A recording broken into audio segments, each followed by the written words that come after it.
पैशांवरच्या नोटाबंदीनंतर आता पुढचा सर्जिकल स्ट्राइक तुमच्या घराच्या तिजोरीपर्यंत आलेला आहे, सोन्यावरती। जर का सोनं तुम्ही बाळगत असाल तर ही बातमी तुमच्यासाठी आहे, कारण घरातल्या सोन्यावर सरकारची करडी नजर राहणार आहे। काळ्या पैशांवर स्ट्राइक करण्यासाठी सरकारने उचललेल्या पावलांमध्ये आता सोनं बाळगण्यावरही मर्यादा घालण्यात आली आहे। लोकसभेत संमत करण्यात आलेल्या सुधारित आयकर कायद्याच्या अनुषंगाने सरकारने हे महत्त्वाचं स्पष्टीकरण दिलंय।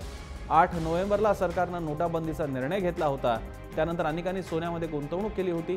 सोन्यात गुंतवलेला हाच काळा पैसा बाहेर काढण्यासाठी सरकारने आता सोनं बाळगण्यावर निर्बंध घातले।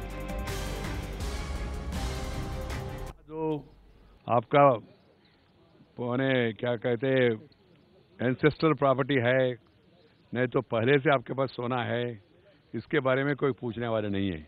मगर जो इस साल में ये 2 नवंबर 8 तारीख के बाद आप जाके कोई खरीद करे 1 किलो 2 किलो ऐसा करके हम डिक्लेयर करेंगे, ये कहेंगे हमारा पुराना है, तो आपको एक्सप्लेन करना पड़ेगा ये कहाँ से आया।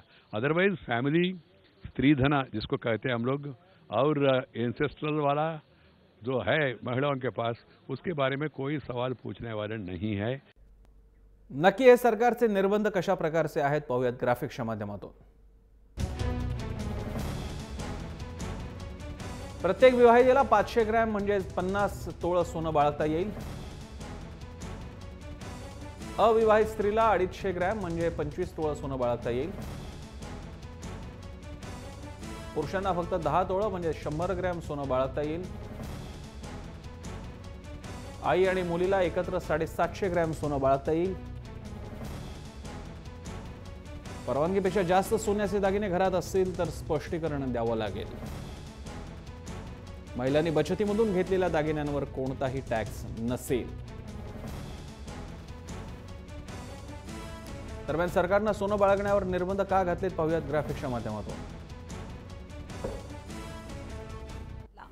नोटाबंदीनंतर सोन्याची बिस्किटं, दागिन्यांची खरेदी। बंदीनंतर मोठ्या प्रमाणावर झालेल्या सोने खरेदीवर कारवाईसाठी घेतला निर्णय। बेहिशेबी सोन्यावर आयकर लागणार। सोन्याच्या रूपात असलेला काळा पैसा उद्ध्वस्त करण्यासाठी निर्बंध।